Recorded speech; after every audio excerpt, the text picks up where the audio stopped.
Well, a big warm welcome today to the Hypno-Health pod. My name's Lynn Brooks. I am a counsellor. I've been a counsellor for many years. I am a hypnotherapist. I am a life and health coach. And this is my daughter. Hello, I'm Rachel. I am also a hypnotherapist.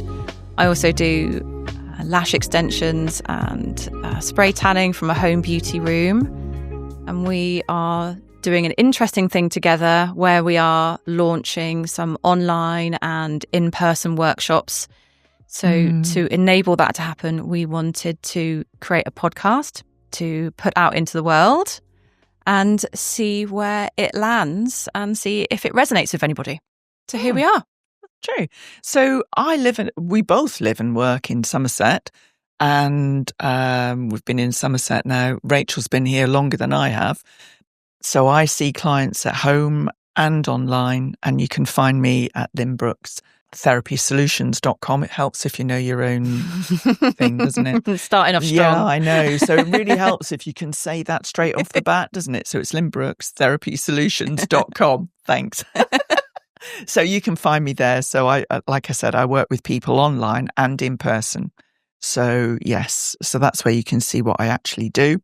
And we're exploring this new way of doing things, actually, and looking forward to it. You know, as a consumer of podcasts, I really enjoy them. I really listen to a lot.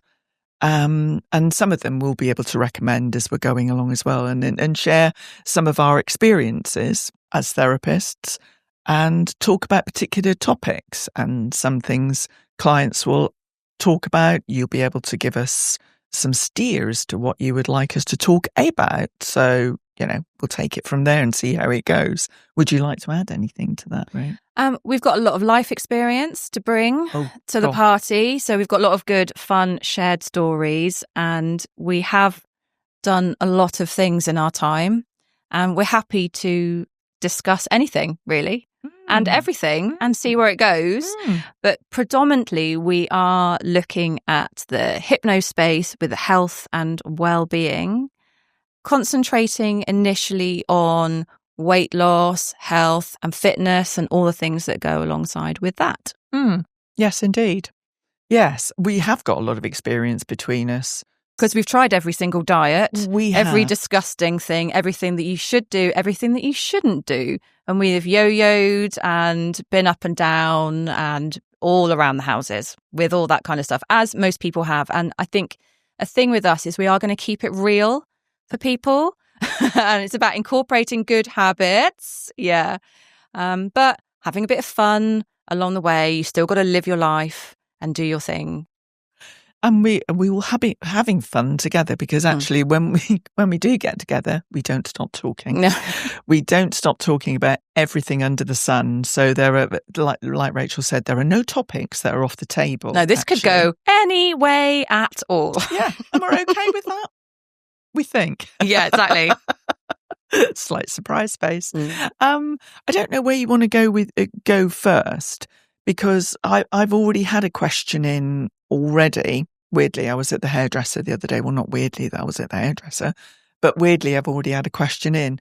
And I mentioned that we were going to do this podcast together. And she was really kind of, wow, I'd like to listen to that. What are you going to be talking about? And I said, this is probably where we're going to start.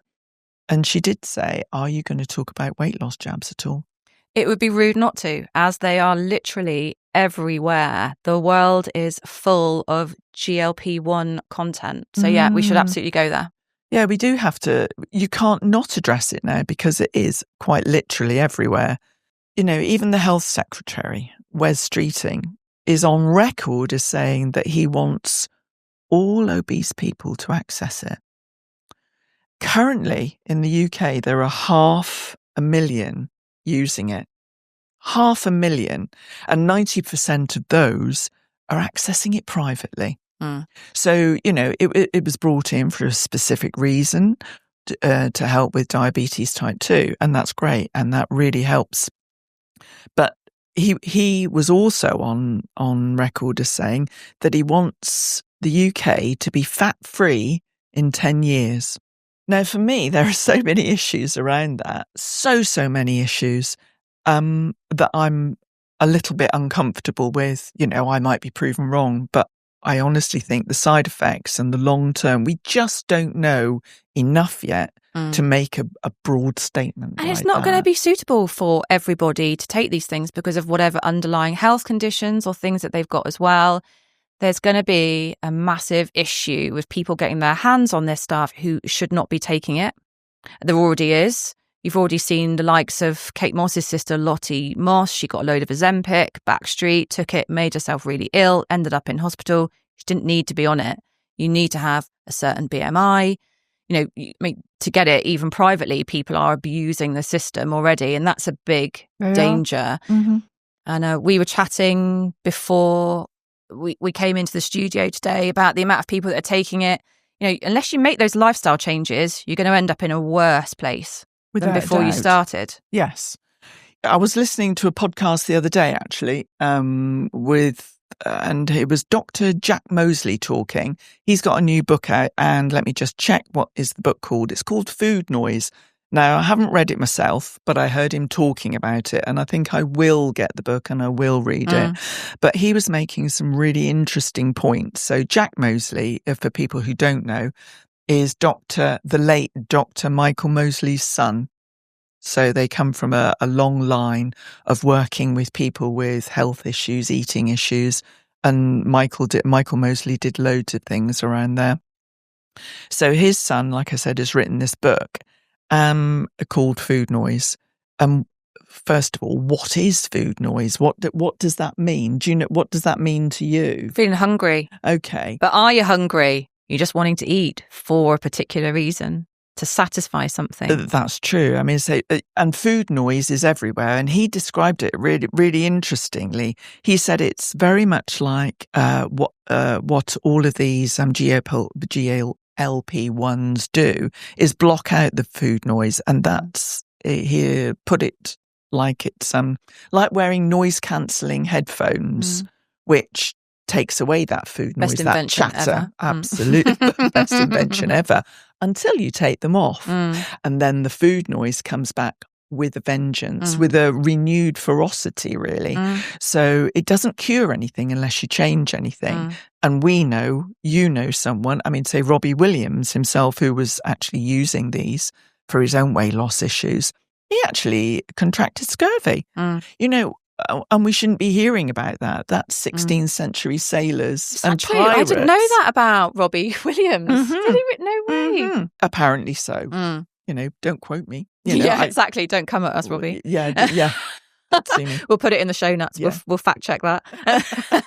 But you also know somebody, don't you? Who did exactly the same. They've made themselves really ill, and they've gone too far with it. I know someone who got hold of this stuff, even though they've got underlying health conditions, because they lied on the forms that they put on. No one follows it up with the GP. And so it carries on. It's fertile ground for abuse and some very poorly people. So it's all very well Wes Streeting saying that he wants everybody to be on it, but there are going to be a lot of negatives, people coming out with unwanted side effects and issues off the back of it, because it has been amazing for some people. Don't get me wrong. There are a lot of people that are taking it. It's been the best thing they've ever done. They've made the lifestyle changes. They've done it.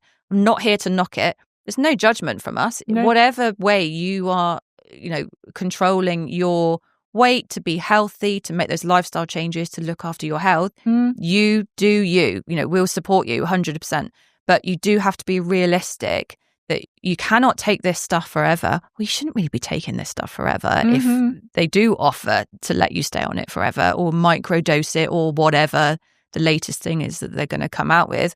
You shouldn't be doing it. You've got to be able to moderate what you eat and your diet and your lifestyle accordingly. Yeah, but it is difficult. We all know what we need to do, don't we? But we don't all do it all the time. Golly gee. Every person that I've ever worked with that's had a weight issue, and I've done quite a bit of in the weight loss industry, everybody knows what they're meant to be doing because there's loads of information out there. But the doing of it is always the tricky bit, and, which is why therapy can be helpful. But again, going back to what you were saying just now about making lifestyle choices, the word diet should be erased. It should never, ever be used again, because you do have to shift your lifestyle in order to make changes. You know, it isn't a one and done situation. It never is done. And if you've been through the weight loss circus, which, forever, let's say, I think most women have been through that circus. You know, still in it. Still in it. And that's why it's a multi-billion-dollar industry, or £1 billion. I forget where I am. And it comes at us from every angle, and it has done from day dot. Every bit of information that we were fed as little girls and young women and older women and so on, it comes at you from every angle. So we are bombarded with it, and we always have been. Absolutely. And I think it's affecting men a lot more. With all the social media, there's a much bigger push on men going to the gym and fitness and protein shakes and all that kind of stuff. They're really starting to feel the pressure as well. So it's not just about women. And we do like to be inclusive, don't we? Because we do love looking after our men and boys. And I'm mum of boys, you're mum of boys. You know, we've got husbands, brothers, grandsons, sons, nephews, all that kind of stuff. And they are super important as well. And it's important that we look after everybody. So, you know, we're not just for women, we are for everyone. But this is a situation which does predominantly affect women. I think we're more affected. There's a societal expectation and standard, and you know, in fashion and social media. And I'm sad to see that a lot of skinny stuff is coming back. We were all about body positivity, but we're now seeing a return to, you know, skinny feels amazing and nothing feels as good as skinny is, and all that. And it's a tricky old word, isn't it? Skinny, horrible. We hate the word diet. We hate the word skinny. It's about being healthy and well. Yeah, diet was always a word that I used constantly. I can remember my mother being on diets, and using replacement foods way back when, and I can remember her not being satisfied on those, and they never worked for her. She never changed very much at all. Nothing really shifted for long enough. We know all sorts of things now. But another thing that Jack Mosley was talking about, and he's kind of invented a new word. I think it's a new word anyway. And he said we are on the verge, possibly, for an epidemic of what he termed as malnutricity. Great word. It is a brilliant word, and it actually describes exactly what we're going to end up with, which is people who are using GLP-1, are relying on it, and it has shut the food noise off, but they're not eating. When they are eating, they're not eating properly, and they're not eating enough. So they are going to be thoroughly undernourished. You know, bone density, muscle capacity, they are going to be struggling with all sorts of other things. So they'll be skinny, but they won't be able to get off the sofa. No, it's true. They'll have no strength to lift themselves up off the sofa. Muscle. And it is so important to eat your protein. Well, it's everything, isn't it? It's protein, fibre and fat, and carbohydrate, but in sensible portion sizes, with a focus on protein, really, which we're hearing about lots and lots. And we're becoming more aware of that now, because we actually don't want to lose muscle and we want to maintain our bone density. Because also the other thing around eating disorders and just eating in general, for me at my age, what I want to be able to do is live with a quality of life, not just forever and ever. There's not much point living forever and ever if you can't get yourself up to do various things and get yourself in and out of the shower or the bath or whatever. So it's the quality, not quantity. So it's eating appropriately. Yeah, absolutely. If your mobility is shot, then that's no good to anyone. And you have to be aware as well, with the way the country's going, with the burden on the NHS and the exploding population, you know, trying to find people that are going to be looking after us in our care homes and all that kind of stuff. It just, opens a whole Pandora's box of issues, potentially. So really what you're talking about is taking personal responsibility. Yes. And another thing that really struck with me is, as you remember earlier on, I said I was a qualified health coach. And the reason I went into that, I've always been interested in health and diet because I've worked around the diet industry a lot. The thing that grabbed me about this was during the blurb and the talking about it and discussing whether it was kind of qualification worth doing. The statistic that grabbed me the most was, out of the people that go to the GP and are diagnosed with something that they can do something about themselves, without using medication, only 14%, 14% of those people diagnosed with something that they can do something about actually did anything about it. What? 14%. Oh my God, I am shocked. I am absolutely shooketh about that. I must admit. That is bad. That is so bad. What are people thinking? That was the thing that was the thing that really stuck with me. God, and I thought, that's scary. Lord. So personal responsibility, for example, to give you an example of personal responsibility and taking it.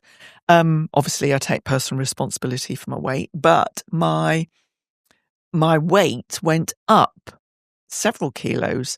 And as a result of that, my blood pressure went up. So I just bought myself a monitor just to sort of check. And every now and again, I'd periodically check and have a look.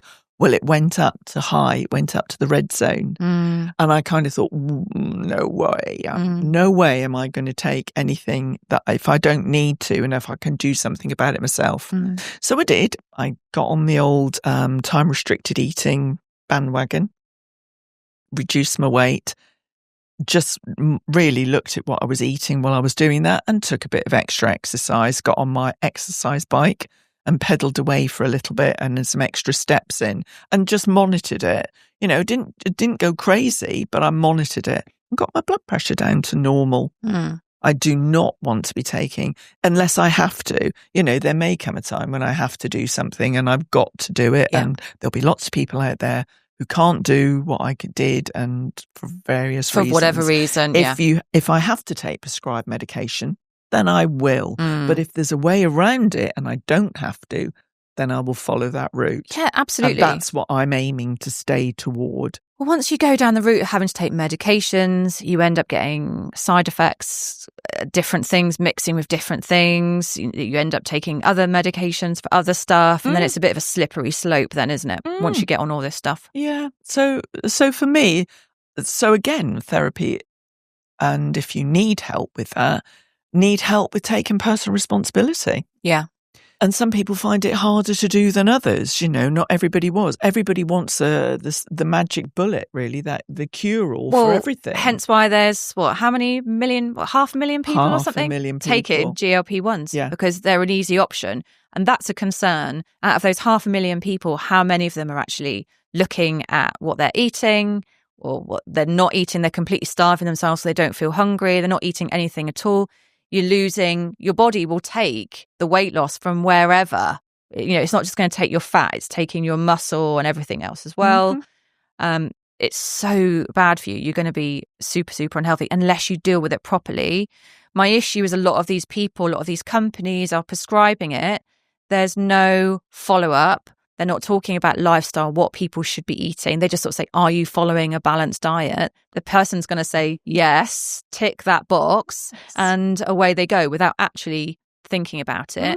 They'll come off the meds at the end, start eating all the stuff as they did before, and you're in trouble. And so you'll see people repeatedly. And also these companies, when you come off it, you get your BMI down. They're meant to look after you. They don't look after you because they won't if you put the weight back on, they won't re-prescribe till your BMI is back at 30 again.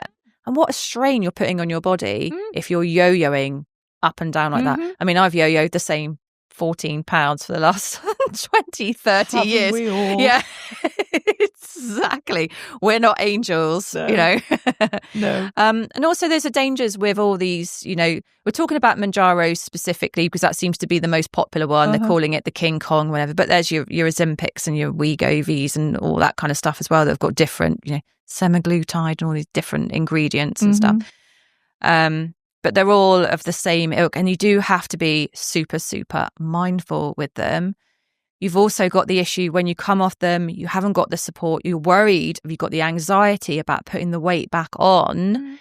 People like Mum and I are here to support you with that, on just getting some better systems in place so that you don't end up back at square one. That's true. And it isn't about doing what I do either, because no one size fits all. You've got to do what's right for you. Exactly. And you might not have massive budgets to go out spending loads of money on all this kind of stuff, and people talk about supplements and all that kind of stuff. Not everyone can do that. No. It's about keeping it sustainable, achievable, and realistic. Yeah, it is. It is, and there's a price range out there that suits everybody. I was going to go along there with a point of some description. Do you know, for the life of me, I can't remember it. Yeah, but it will come back to me. I just caught sight of our logo up there. Yeah, do you know, when I walked in, I was unpacking my bag and I was looking at the logo and I thought, oh, that's really nice, and then realised it was ours. Anyway, I digress. That's funny. But, I manage my weight currently, and what I find works for me is the intermittent or time-restricted eating, intermittent fasting, you call it what you will. There are different things out there for different people, and that really works for me. I also know that it wouldn't work for everybody. So you have to find your thing that works for you, that you can actually maintain and keep do. Yeah, absolutely. And that becomes your lifestyle, not sort of, becomes a way of life. And intermittent fasting does work for you, and that's great. I don't do that myself. Super busy, got lots of things going on. That implies I'm not busy. Yeah, exactly. That implies I sit around doing nothing. Whereas all day. I am exceptionally busy and need food, fuel and energy. I've got lots of things I've got to be doing. I've got to be tippy top. Burn your fat for energy, chubby. Exactly. But I like to be in a calorie deficit, because ultimately that is what works. You need to cut that calorie intake down. But I like to eat protein, fruit and veg, whole grains, and really knock it on the head. And even, just put a restriction in for a little bit, drink lots of water, all that kind of stuff. And just do that as much as possible. But my weight does go up and down. But I think most women will fluctuate at different times. Without a doubt. Also, I take HRT. We're in the whole perimenopause space. We'll be doing a couple of episodes on that, I'd imagine, because there's a lot to unpack there. Oh, Lord. And it is hard as you get older. Your metabolism starts to slow down, and all the changes kind of stuff with that as well. Yeah, the changes. It is a change. Woof. It's a shift, isn't it? Oh, I'm glad I'm out through that one. Yeah. Yeah, but I'm also quite jealous of the fact, that you've got HRT. I've still got estrogen. Well, that you've still got some estrogen. Mine's all gone. Yeah.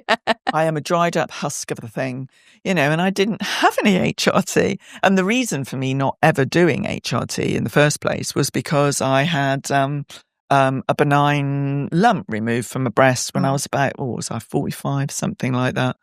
And the wisdom at the time, was that if you've had breast lumps or whatever, then you might be more susceptible to breast cancer. So HRT might not be your thing. So I never even asked the doctor, never even suggested it. So I didn't do it. So I'm a little bit jealous. And it was massive in the media at that time. Yeah. And that stigma around HRT is still around to a certain extent. A lot more women, I'm seeing a lot of clients, they are taking HRT now. They're absolutely loving it. Yeah. But back in the day, and I still see people now who are my sort of age going, oh, what about the breast cancer risk? Or there's a breast cancer risk in my family. Obviously, you should speak to your GP.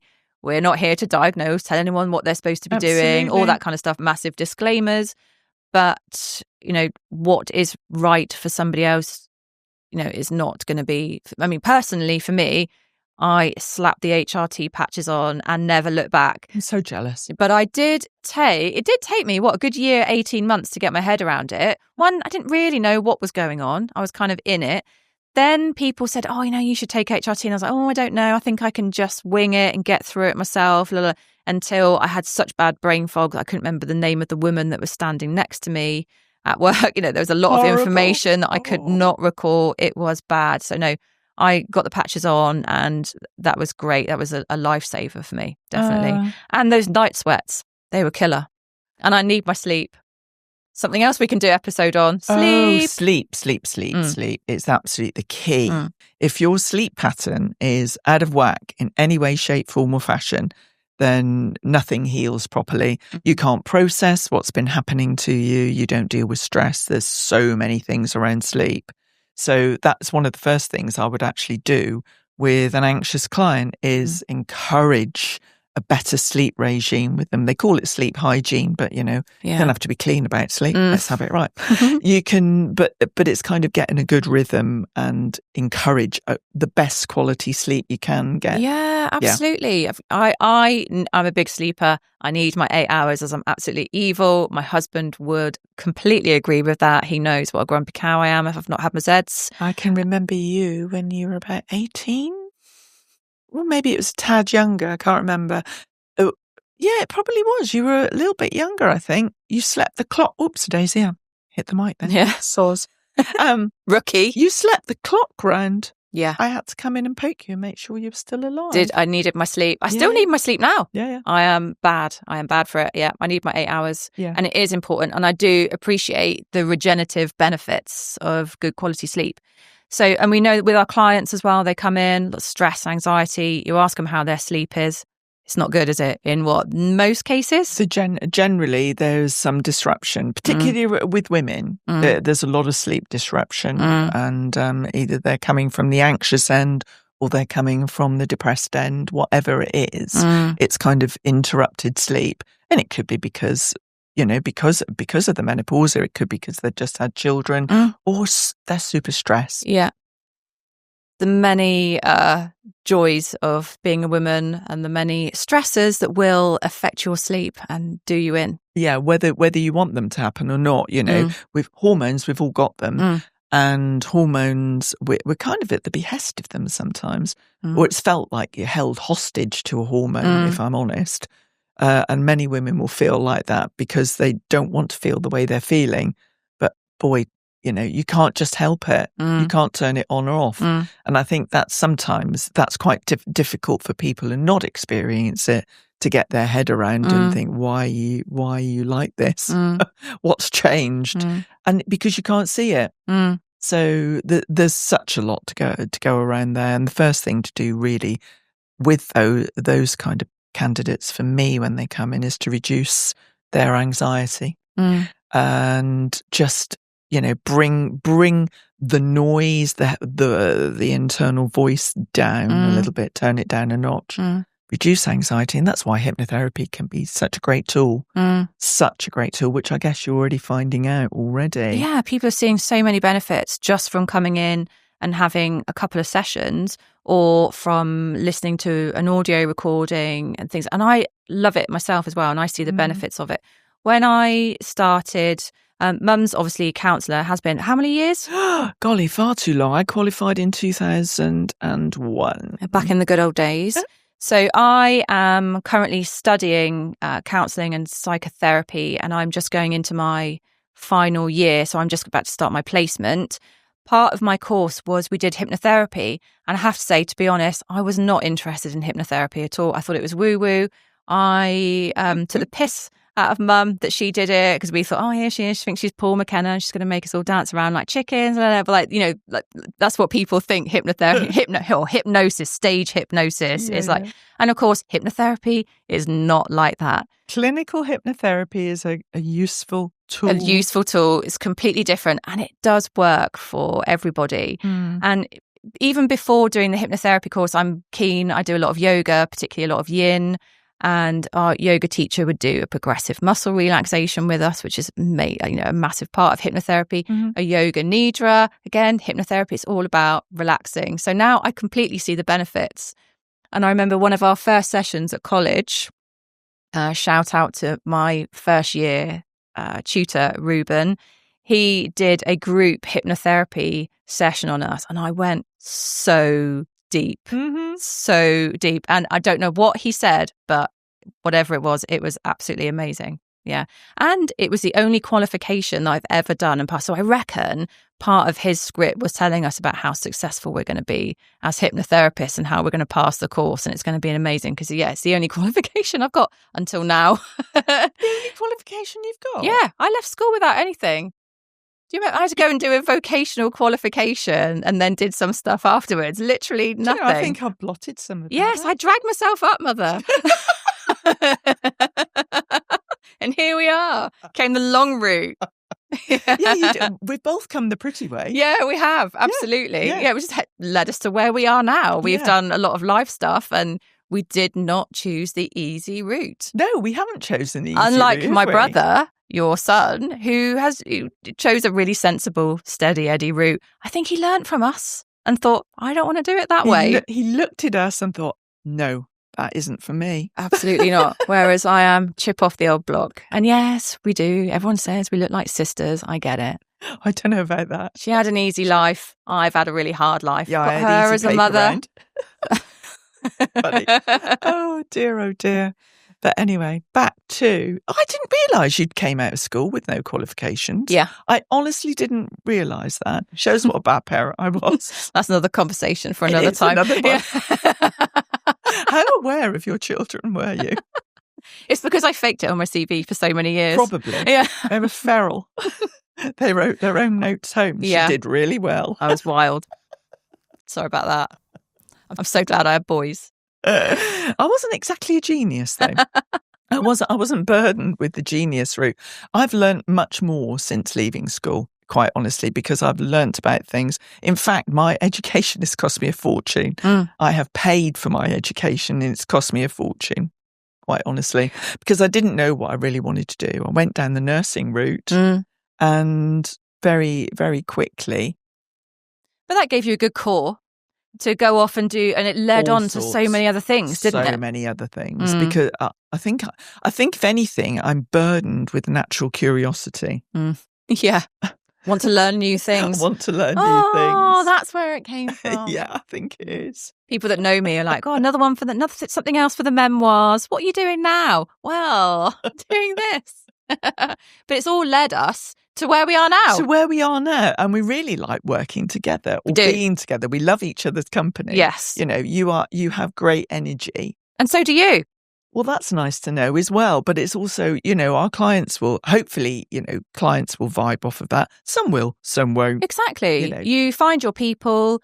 You know, we're not looking to do anything huge. We're not looking to go viral, all that kind of stuff. We're looking to build a community of people where, you know, we can bring some of our skills in. We're happy to take other skills, other information from other people. Absolutely. I've got a couple of friends that are GPs. They'll come in. We could perhaps interview them, look at different discussion points. So if you know, people listening, if anyone does listen or watch us on the listener, whichever, on we're going to be on YouTube, we're going to be on TikTok, Pinterest, Instagram, you name it. We're just going to put it out there, just see what happens. And if any of the stuff that we're kind of saying resonates with you, please, you know, give us a follow.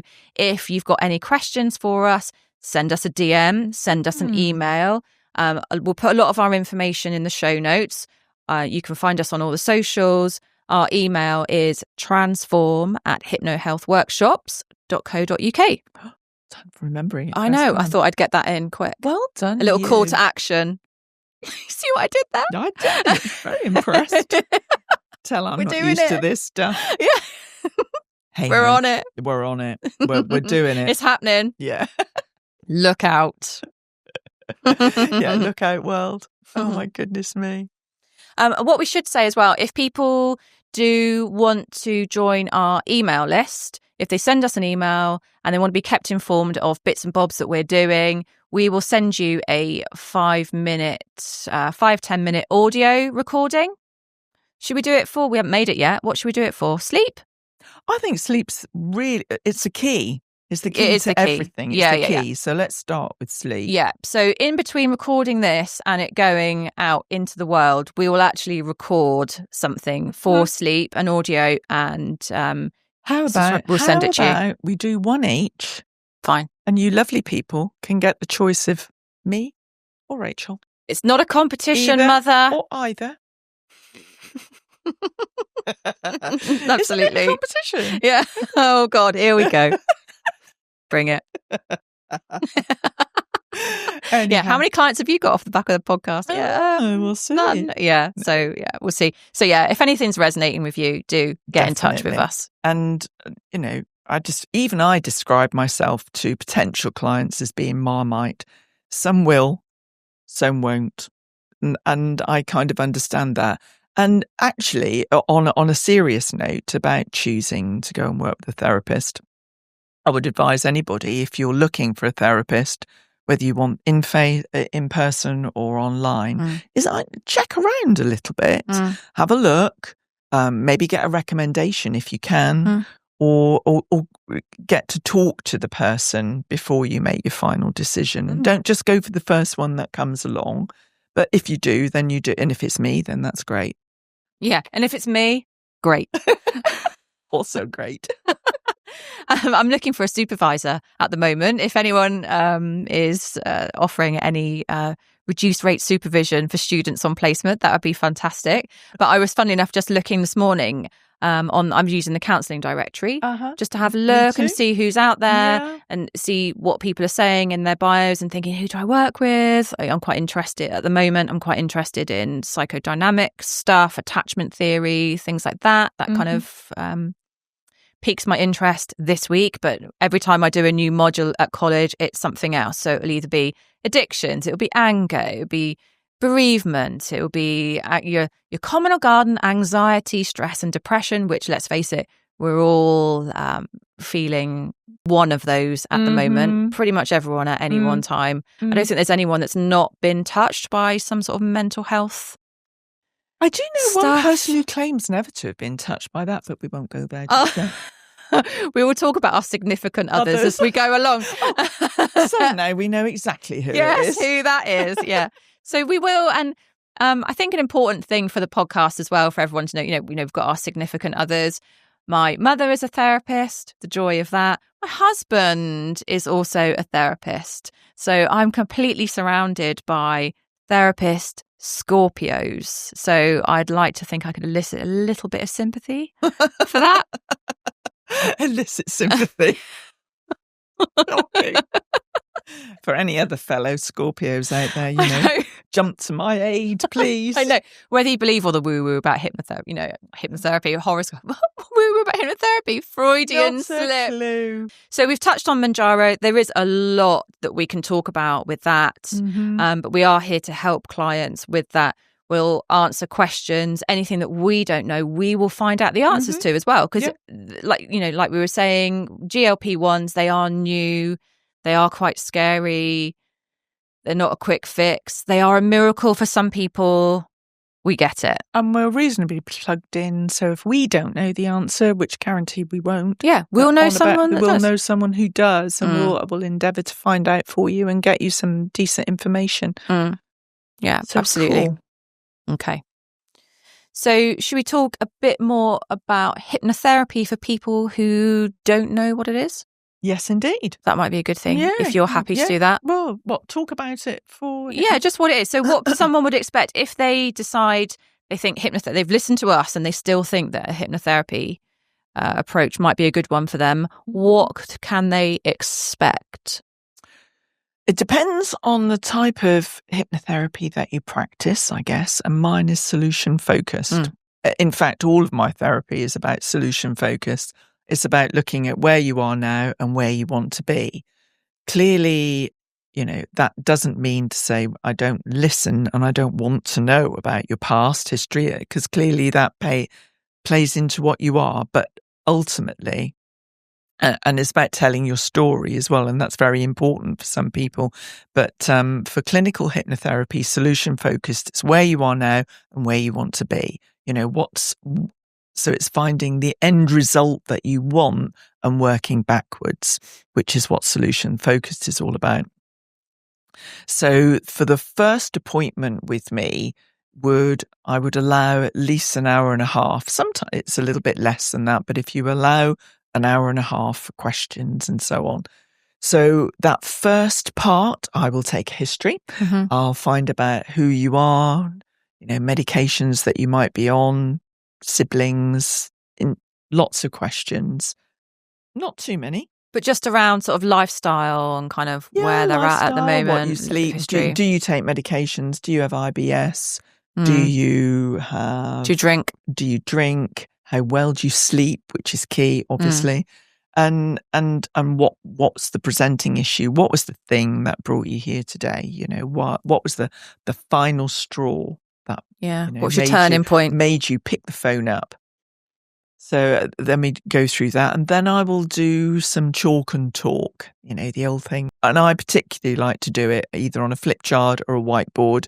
I know people who do lovely graphics and things like that, and I don't do any of that. I'm pretty old school.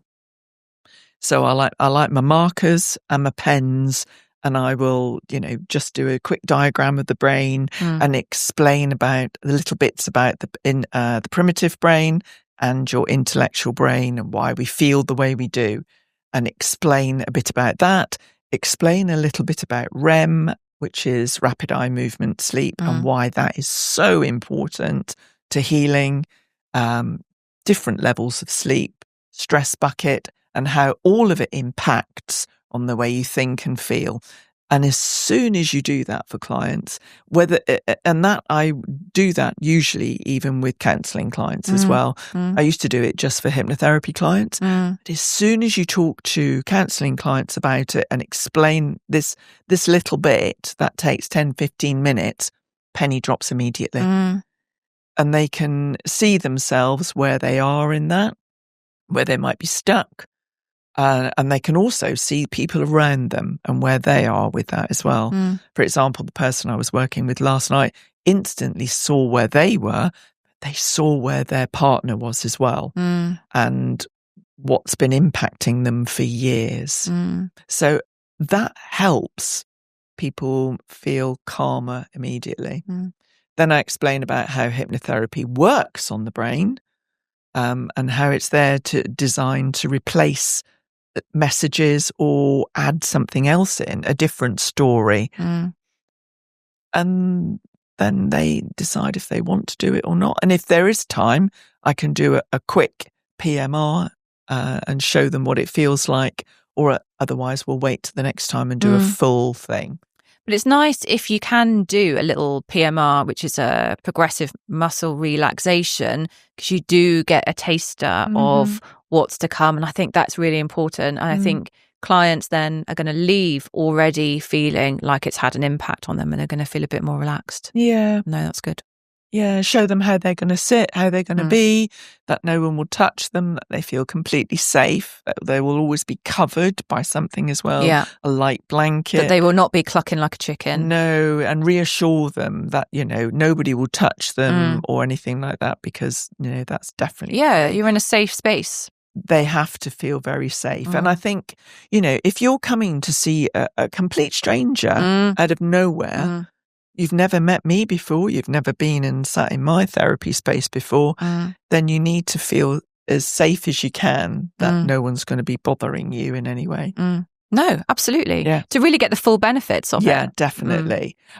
And it always amazes me how absolutely willing the majority of people are to give themselves over like that. Why do you think that is? Is it because people just really, really want to feel different? They want some help. They're just willing to try anything? Mostly, yes. I would like to think that I come across as a trustworthy person in order to work with, as warm and welcoming and a trustworthy person. But I think you're probably right, actually. In most cases, people are so fed up of feeling the way they feel, so anxious, so upset, or so bothered by the issue that they're ready to feel better.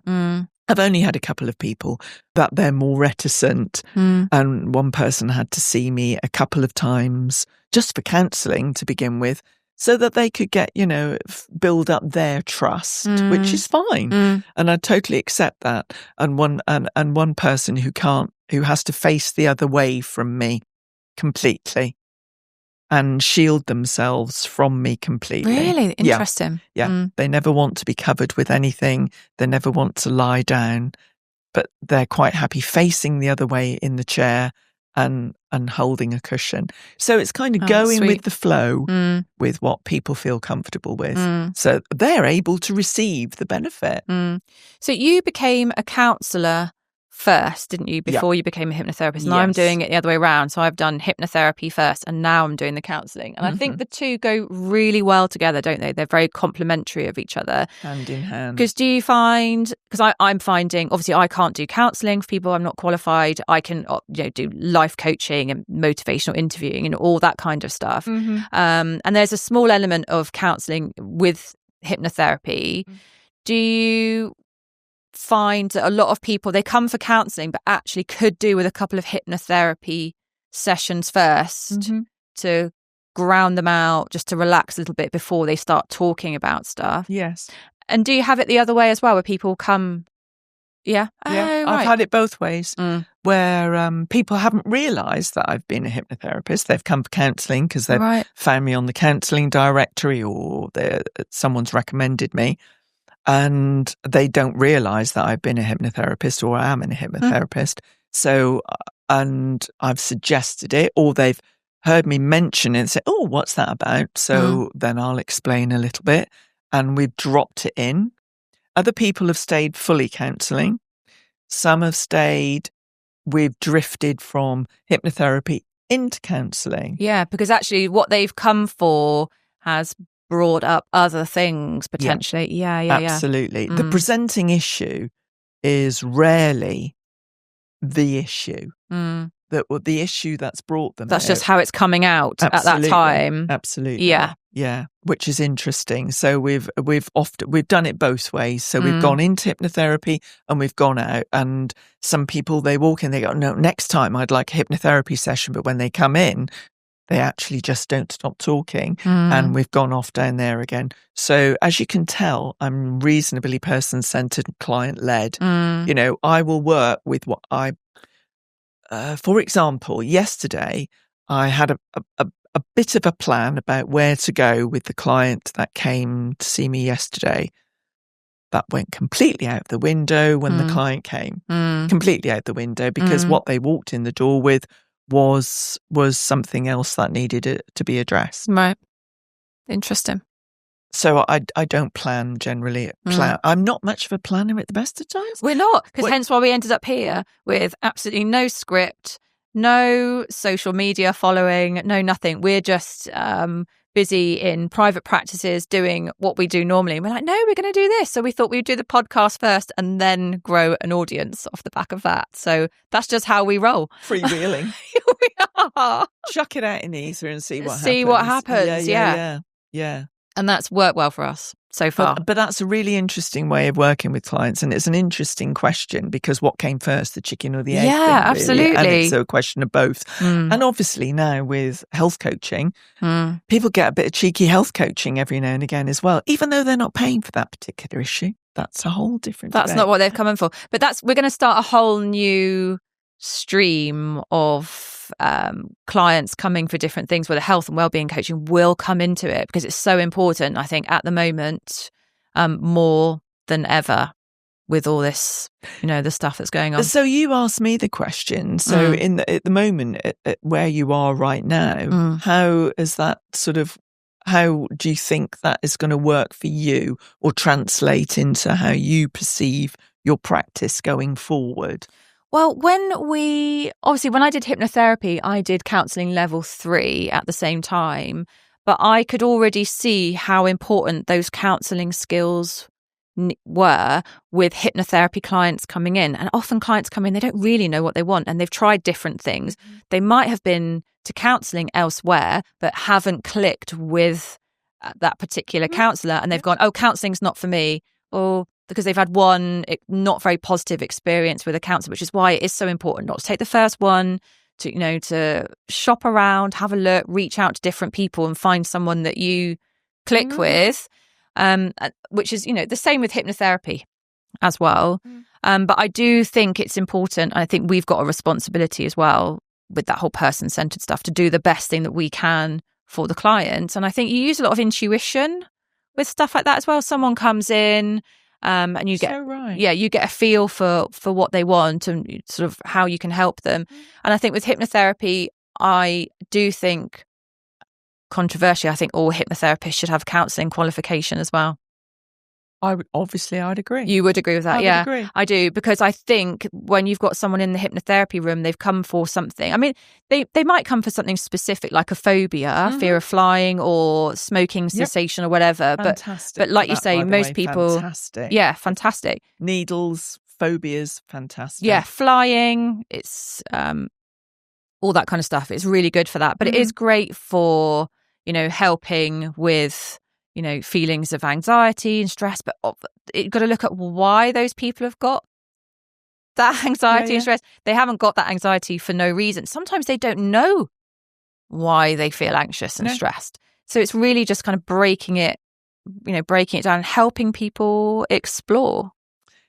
Having the opportunity to explore things, really. Yeah. A safe space to explore. And weirdly, that's exactly what the person last night said to me. Sorry to keep talking about that, but that's just how it came up in conversation. Yes, point of reference, isn't it? Yeah, it just felt like it benefiting from a safe place to explore the inner workings of their own head in a neutral space where, they're not going to feel to be judged by the people around them all the time, I guess, and to voice what's really going on in their head rather than editing it. When I'm working with a client, I don't particularly want them to edit themselves. No. I want them to use the language that they would use. Yes. And if they swear, they're not swearing at me, they're swearing. Lots of people apologise for swearing. This is just the way you feel. Just feel free to be you. To be your authentic self. Completely and utterly, which will allow me to be my authentic self, trust me. Absolutely. We'll throw a few Fs around. We haven't quite done that. We didn't decide if we were going to bleep them out or not, but I think there might be a few chosen ones going in, although I think we've done really well so far. I think we've done exceptionally well. We are good. You should have heard us in the car travelling down here. There was, from me anyway, and anyone that knows me knows I'm a real potty mouth. True. We both are. Yeah. I'm going to hold my hand up to that one. I definitely am. But sometimes you can't beat it. You've got to just use that word. I'm sorry. Yeah. Articulate people, sometimes just nothing is going to be better than that. It says what you need it to. But it's true though. I want people to be authentic. Yeah. And I allow myself to be authentic in the room as well. We were chatting and you asked me how I'd feel about people swearing in the counselling room or in the hypnotherapy room with me. And I said, I don't have a problem with it. But I would set out from the beginning that it is a safe space. They can, use what, reasonable language. Obviously, there are things that are, offensive that you don't want to hear, but it's tricky. Calling you, or yes, exactly. Yeah, that's different. That's slightly different. That's quite threatening, and I'll take you down. Yeah, exactly. That'd be the last time. Yeah, but no, if you're using it in the context of your feelings to express yourself, and there is no other word, then use it. Then bring it. Yeah, gosh, I don't mind that at all. Yeah. No, absolutely. I'm not fearful of that. But I think there are some counsellors who would not be okay with that because it's not the kind of language that they would use either, which is why it's important to, look around and find the right person for you. Yeah. Look at the photo and say, does she look like she says she drops the F-bomb? Yeah. She does. We do. That's what we look like in our photos. Yeah, we look like trouble. She looks like she knows a few things. Saucy minx. A thing or two about a thing or two. That's why we became counsellors. We know a thing about a thing or two. Well, it's true, and when you've been around the block a little bit, and which is why I think you need to have a reasonable amount of life under your belt before you can. How are you going to get into a client's frame of reference if you haven't had some reasonable life experience? It depends on the client group you're aiming yourself at. Yes. I suppose if you're aiming to work in schools with young people, then fair enough. Then I think younger people, whatever, they will gravitate and they'll be more able to talk to that age group, perhaps. But I think if you've got some real genuine issues and fears or whatever it may be, sexual hang-ups, let's have it right. There's been all sorts coming through my room, trust me. Odd choice of words there. But but you kind of need to be unshockable. Yeah. Shockable, reasonably unshockable. Yeah. Because you will hear some Stuff. some stuff. Yeah. Stuff. Stuff. And that's fine. One of the reasons I pursued the counselling and indirectly the hypnotherapy was I see lash clients, spray tan clients at home, and they will come in and lie on the couch and you're chatting about different things. It's like when you go to the hairdresser, you talk about all sorts of things, and people would come in and they would tell me their stuff. And I don't have an issue with that. I will talk to anybody about anything at any time. But I do, even though my husband and my mum were both therapists, I didn't realise actually that I would end up where I am now. I didn't really have any inclination. I know, I did not realise this is where I'd be going. I was an estate agent for 15 years. I thought I'd probably do that forever. I did not spot this coming. No, or I'd be in some sort of sales environment forever. That's just what I've done. I've always been a grifter. Now I'm actually getting a proper qualification. Check me out. And I might go on and do a master's because I'm getting a taste for it now. Oh, God. I can do a banging essay. It's a competition, everybody. I haven't got a master's. But it's a healthy competition. We're both bringing our unique talents. I completely forgotten where I was going. Oh, it was saying about my lash clients who I love them all dearly. They will tell me their stuff. And I really needed a more appropriate response to some of them than saying, God, your husband sounds like a right dickhead.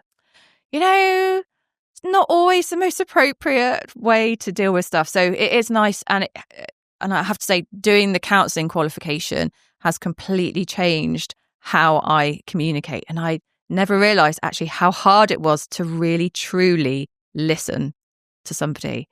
And from being in sales, I did wonder how you go with that. That was the hardest thing for me, was actually listening and zoning in. Because being in sales, I always listened to respond because I was always picking out those sales signals and things. So it completely changed things.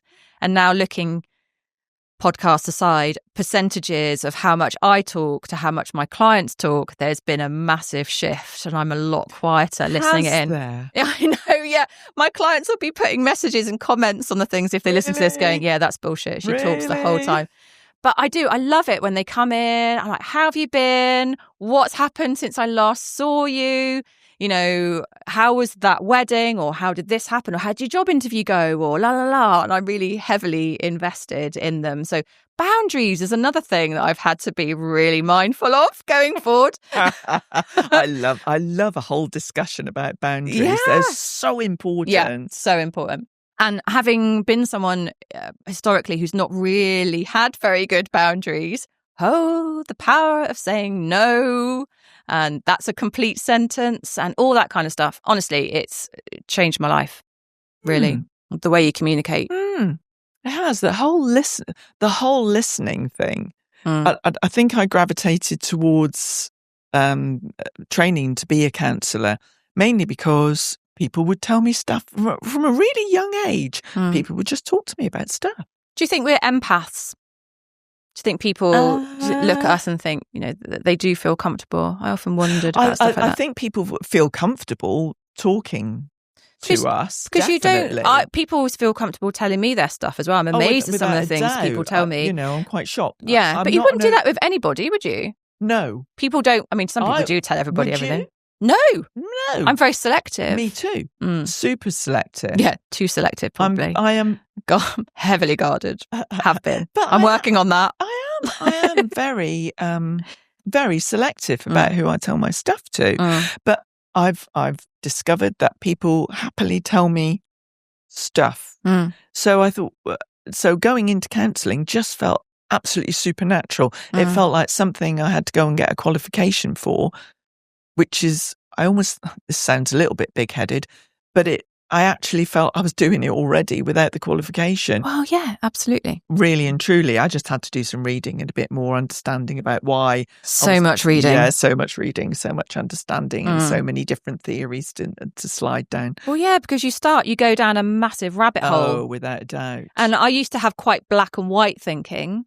And now everything's a massive grey area. But that's massive. But that's hugely. That's the way we all think when we're younger. Yeah, black. It is, or it isn't. Yeah, it is fact, or it isn't. But you know, as you just said, as you get older, it's just beyond 50 shades, many shades of grey. Yeah, absolutely. Everything's about compromise and grey. There is no such thing as black and white, although I do know someone who does still do black and white. And admirable that they still feel that way. They hold that position. Yeah, absolutely. They hold firm. And I work on that. around it. Yeah, absolutely. But that's the thing. But I think seeing the grey area is beautiful. Also a nightmare. And there are some times where I think things have happened and I should call bullshit on it. But I'm also thinking, well, maybe they say that because they weren't brought up very well, or, they've had a bad experience and that's what has led them to believe the way that they do. And I tend to find myself making exceptions for people. Do you? Yeah. And coming from the be kind. And do I need to say it? Can I be bothered? Depends who it is. Yeah. I mean, some people deserve a few fucks thrown into them. Definitely. And that particular person gets them. Yeah. Yeah. Poor bloke. I hope he doesn't listen to this. Oh, no, he won't listen to this. Don't be ridiculous. I know, husband won't. But it's true, though, that the grey is everywhere. But becoming a counsellor, I've always said, actually, that was the best qualification I ever did. I remember that. I've absolutely loved it. And I really love working with people. I love the job I've chosen to do because of it, actually. I get a real thrill out of it, weirdly. It's just very strange. Yeah, just helping, being natural helpers. It's obviously something in our personalities, our genetic. Something in my DNA makeup. Yeah. I think. Absolutely. So that led me down this path, particularly. And I work with, I think what's really started it, I was working in prison at the time, in rehab, and I worked with an amazing guy, Alan, if you're still out there. He was already a qualified counsellor, and I loved the way he worked in groups and things, and I enjoyed doing the group work there. And it was talking to him, and I thought, this is where I need to finally go and get my qualification. Interesting. So it was because of him, really, and working in rehab, which I loved. I mean, this is our first podcast episode, so we weren't sure where we were going or what we were doing with it, but it was just a way for people to get to know a bit about us and our backgrounds and kind of things that interest us, what we want to talk about. The space that we're focusing on is obviously health and well-being, weight loss, all that kind of stuff, as we've said before. But we also will talk about lots of different things. But we also wanted to bring in things like what we're listening to at the moment, what beauty stuff we're using at the moment, what we're enjoying, what we're watching on TV, what we're eating, all that kind of stuff, and just start some discussion points. So can I start with, you gave me some This Works dry leg oil, which I basically stole from your house when I came on moving day. Mum's like, yeah, take it. I've got two. It's like straight in my handbag. I'm moving house. Yeah, there's been a lot. There's removal people chugging to and fro. It's boiling hot outside. Everybody's sweating up a storm. Rachel discovers This Works dry leg oil. But I just smelt the top of it. Oh my God, it smells absolutely divine. And I shit you not, I have smothered that stuff. I'm head to toe covered in that stuff. It's absolutely gorgeous. So that's my recommendation for this week. And it's not just for legs, it's for everywhere, but it is a dry leg. But it just smells so gorgeous. I can't remember what's in it. It's like sandalwood and rose and all sorts of gorgeous things. So yeah, so that's what I'm smearing on myself at the moment. That's my beauty recommendation for this week. Have you got anything, Mum, that you're using? Have I got any beauty ones? Let me see. Apart from using, what am I using at the moment? My Factor 50 or my Factor 30. I need to get onto the SPF thing. Are you not using it? I only use like a 15 or a 20. Do you? I remember giving you a 30, so where's that gone? You did, and I did use that. It was quite sticky, though, that one. I want something that's not very sticky, but there are loads out there. There are loads to choose from, so I will... That's my mission before the next podcast episode, is to report back with an SPF 50 that I'm using on my face every day. Well, I use a 30 or a 50, depends on how hot it is, but there we go. So I've got a 50 on today because it was going to be warm and I knew I'd be behind glass at some stage. So I thought, oh, gosh, need to hang on to it, whatever it is. So apart from that, What am I really liking at the moment? Because I don't go out and sunbathe anymore, and I used to be a sun worshipper. Oh my God. I remember back in the 70s, summer of 76. Crikey. The summer of 76. Summer of 76. You were a toddler. You were bimbling about. We were out in the back garden in between watching tennis, stewing ourselves in the most ridiculous heat with no factor anything on. Olive oil. Bad. When you look back on it, oh my God, doesn't it just make you cringe? I've done so much sun damage, it's not true. But I was using coconut oil or olive oil. And olive oil wasn't a real thing then. You had to go to a chemist and buy it in little binky bottles. Bizarre. Nobody put it on food then. Very, very, very modern invention, olive oil. It's bizarre the way we did things. But I was doing that to myself. So now I don't go out and lay in the sun at all. One, I don't like it. I can't sit still for that long. God, maybe I've got ADHD as well. I can't lay still in the sun for that length of time anymore. But I'm using Fake Tan. And I particularly like, who am I using at the moment? Bare, Vogue Williams. It's her brand. It's really good. What, really? Bare? Yeah. Nice. Yeah, it's really good. I'm really quite impressed with it. So yeah, that's not a beauty tip, but it's what I'm using. Okay. And what, if anything, are you watching on TV? Now then, it's summer's a bit of a dearth. I've enjoyed lots of things on the telly, but at the moment, Wimbledon is absolutely gripping me. I adore the tennis. And obviously, while I'm here recording a podcast, I'll be missing the men's semi-finals. So Sorry about that. I'll be catching the edited highlights tonight, which is probably just as well. So can you imagine playing tennis in this heat? Oh, my God. My Lord. I'm full of admiration. Yeah, I know. So it'll be semi-finals, so I don't know who's going to be in the final. It'll be exciting to watch. So yeah, I love it. And I am watching The Responder with Martin Freeman, who gets kudos points from the husband for a fantastic Scouse accent. But yeah, I'm absolutely loving that. Great show. I didn't know there was a second series, so I shall be on that. I watched the first series and thoroughly loved it. Brought me to tears in places, actually. Yeah, it was very sad. moving. It was Richard, actually. That was my son. But, it was Richard who actually turned me on to watch that. Great show. Yeah, terrific. There's so much to think about around that, all the dynamics, the different relationships. As a counsellor's dream. Absolutely. That's all of it. Or nightmare. Or how people respond, how people decide to do what they do. You know, you're constantly looking at the angles on it. Yeah, interesting. No, it's good. Anything that challenges your thinking. And we're big podcast listeners as well. Any podcasts that you're listening to? I particularly like Liz Earle Wellbeing. Yeah, I love her. You got me onto that. That is a good one. She covers a lot of different topics. So if you're interested in your health and your well-being, that's a good one to look at. She's got a really relaxing voice as well. She has lots of really good positive recommendations for things.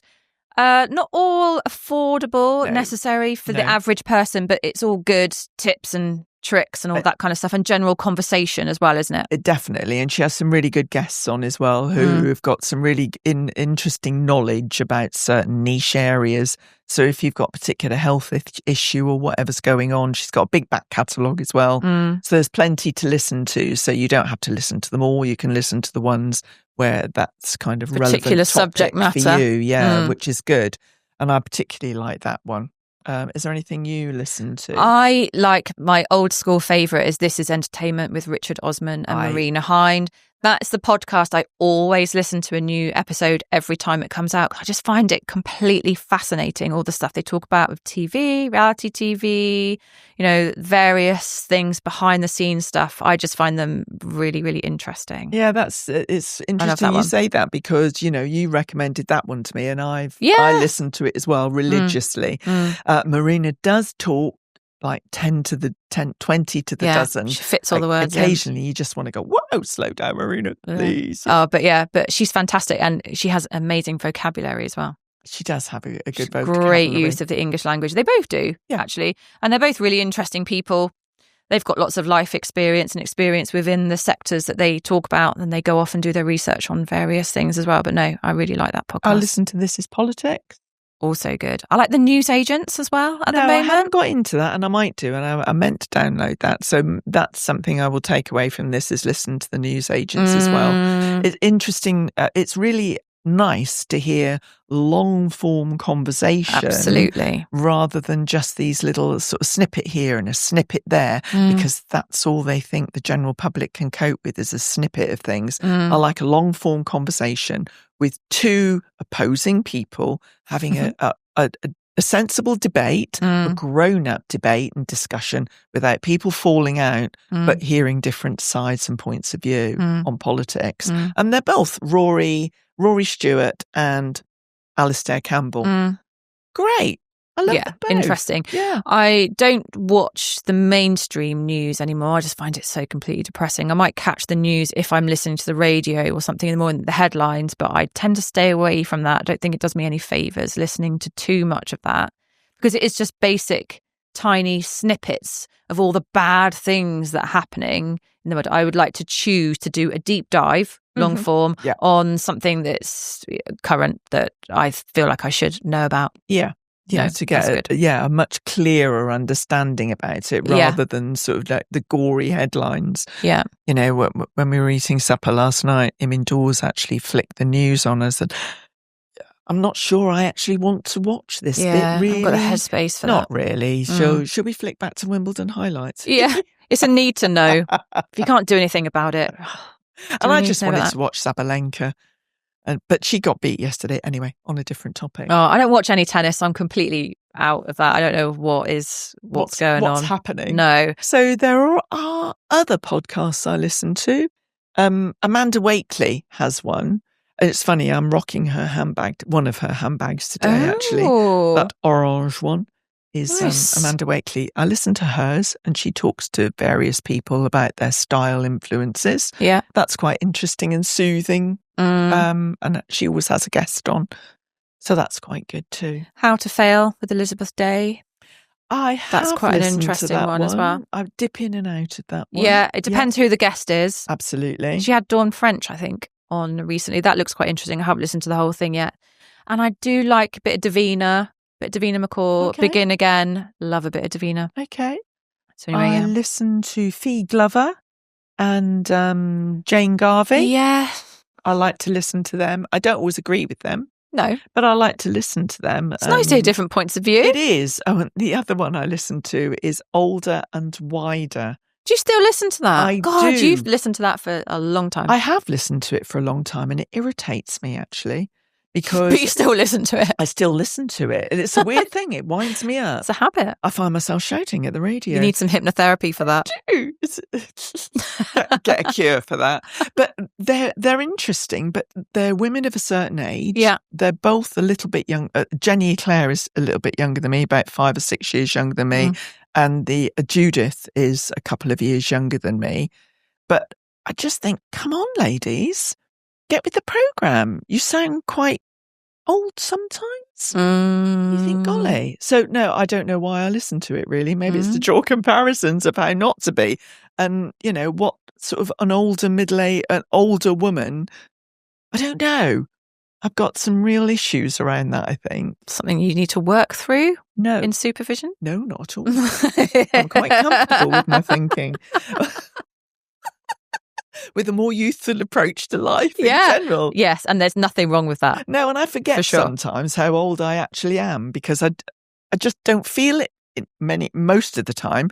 So I just don't want to sort of buy into that trope of how older women are expected to be and feel they need to be because that isn't me. But so I listen to it for comparison. But they are occasionally funny. So that's anyway. Cool. What are you up to this weekend? Good Lord. As we've only been in the house, 3 weeks now, I think. There'll be more paint, I suspect, going on the walls. So what with we're surrounded by farmland around us, and the farmer has been spreading pig slurry, which is absolutely divine in this heat. You live in Somerset in the country now, mother. Exactly. So pig slurry and paint. The two P's are making me feel quite sick. So it's great to come out to the great metropolis of Exeter to actually get away from the smells. Down to our home city. Yeah, down to our home city. So I guess there'll be more paint. We're planning to go shopping tomorrow because I need a new desk. but I need a desk that fits in the new space that I've got.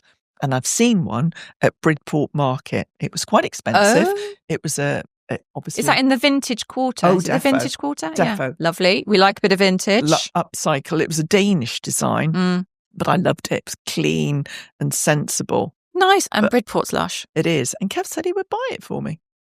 Result. That means it'll be gone. But anyway, so that's what the plan is tomorrow. Unless it's going to be super hot. Which it will. Which it is. We are going out. We always go out early because we're people that wake early. So we're out and gone early and back before it gets absolutely super stewed. Before the idiots are out.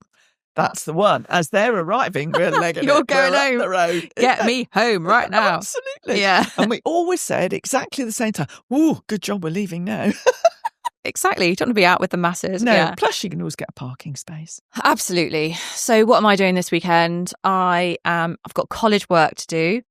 I need to type up my case studies, which I think I said I was going to be doing the last time I actually saw you. So I'm going to be doing that. I've got a deadline that I've given myself at the end of next week for that. I'll carry on looking for a supervisor, making sure I tick all the boxes for that. Working, trying to keep the flies off horse. I have a horse and he is really struggling at the moment. And no, I am not rich for two reasons. One, I am financially irresponsible. And two, I have a horse. No, financially responsible. Would you need some work on that? That's something that I need to work through. Oh, me too. I'll take that to supervision. So that will be the main thing, keeping the flies out of the flies off the horse and out of the house. That's Difficult. a nightmare. Catching up on a bit of housework, messing around, nothing very glamorous.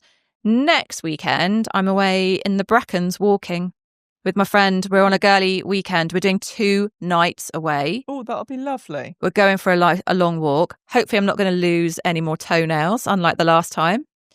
This one's only just recovered. How did you lose the toenail, by the way? I just walked and walked and walked and walked. It felt fine, but it was hitting the sock and I got a blister underneath the toenail and the toenail just lifted off. It didn't hurt or anything, but the toenail just came off. It didn't hurt? A No. blister underneath the toenail? But it didn't hurt. Oh. It wasn't on a pressure, but it's a bit weird. Obviously, it was just rubbing where it was catching against the sock. But yeah, it was fine. Sounds sore. It was fine. And I put some red toenail polish over the stub so you can't even tell. Look. No, you can't. Well, you can tell at a little all. bit, but it's not too bad. So I'll be away next weekend. Next week, I'm busy. I've got lots of life admin, as always, to do, working and all the bits and pieces. Plus, now we've recorded this, we'll need to push it out into the world. So there's going to be a lot of work around our online workshops that we're going to be hosting, which is one of the main reasons for doing this pod as well, was to of course, to push the workshops, which we haven't really touched on. Today was just a get to know us session, and we will talk a bit more about that as we go on. To us blithering session, if there are more episodes after this, we might leave today and go, no. Hard work. Yeah. No, it would be a bit more of a plan next time, I think, as to what we're doing, because we'll be clearer about what we're doing. Yeah, absolutely. And we welcome any questions, anything that you people want us to discuss. Oh, yes. And don't forget to send us an email or a DM or anything, and we'll send you our sleep audio. Yes. Good luck getting sleep while it's 32 degrees at night at the moment, but we will do our best. Challenging. Absolutely. Obviously, Rachel comes up with the really good ideas. Clearly, I have really good ideas as well, but Rachel comes up with really good ideas. I'm a woman with a plan. Me. Yeah. Oh, I know what we're going to do, Mother. I'm too busy to execute this, but here you go, Mum. Here we go, Mother. Here's an idea. How should we do this? Well, I actually developed a course after Rachel mentioned this the last time, and we were going to go online and do this. And I went on to a particular site, and I developed my course and I did it. Well, nobody's looked at it because I haven't got an audience. Nobody's out there. But anyway, it took me ages to learn about this particular platform and learn it inside out. And then she announces this week that we're swapping to another one because there's a slightly better deal on it. So that's something. So actually, when I'm not going to Bridport and buying myself a new desk to work from, I shall be learning how to use this new platform. It's good for your brain. It's good for my brain. It's the synapses. I like to keep you busy, keep your brain functioning, got to keep you going. Make sure my lion's mane kicks in Absolutely. and all the synapses are firing at once. Absolutely. So that's what I'll be doing. And I signed up and paid for it. Haven't actually looked at it yet, but I understand that there are people that will do it for you, because that's another thing. We do need a freelance marketing assistant. If anybody, yeah, we do need help. We need help. We need some help. Because we know what we want to do. We know how we want to do it, but we don't have the IT skills. Well, you probably got better IT skills than I have now, because I just haven't had time to do it. I'm too busy doing other things. I was surprised about, how much in the way of IT I can do and have learnt, which is another reason when people say, oh, I can't do that. And yes, you can. Yes, you can. You just don't want to. It's different. It's not that you can't, you just don't want to. You don't want to learn. Yeah. And I do like learning. I love learning. In my defence, I think this platform is very similar. So we should just be able to... One hopes. 2p it over. One hopes. Hopefully. Anyway, so that's what I'll be doing. But yeah, so we will be doing some online workshops and courses. Also in the plan, Mum, I don't know what you think about this. We have discussed it briefly. It would be really great to do some in-person workshops, courses and things with people as well. Obviously, that's not going to happen overnight. That's things that will come down the line, where we invite a load of lovely people to a gorgeous hotel in the countryside and do some things for weekends or workshops, at different dates and times. I think that's something that we could explore as well around different subjects. Love group dynamics. Groups. We like group working with groups. I really, really like working with groups. Done a lot of it over the years. What do you like so much about group work? Because it is dynamic. Because you just don't know where it's going to go. You've obviously got your plan and you've got your things that you've got to work through. So it has to be done. But every group is different because every person is different on the group. They always bring their own experience to it and so forth. So that's always great. What was the first group work I did? Was working in prison, actually. Working with groups of prisoners with MVQs. When MVQs, if anybody remembers MVQs, when they were first invented, and I put my hand up and volunteered to work in Exeter Prison and another local prison, Channings Wood, to work with prisoners who were studying MVQs at the time and introducing it. So I really enjoyed doing group work then. And then subsequent to that, I did a lot of work around weight loss in groups. If anybody can remember Lighter Life, and that was the thinking at the time actually around weight loss, was all meal replacement shakes. But not just shakes alone. We would Cambridge diet, Lighter Life, Slim Fast, all of that. VL, what are they called? VL, very low calorie diets, VLCDs.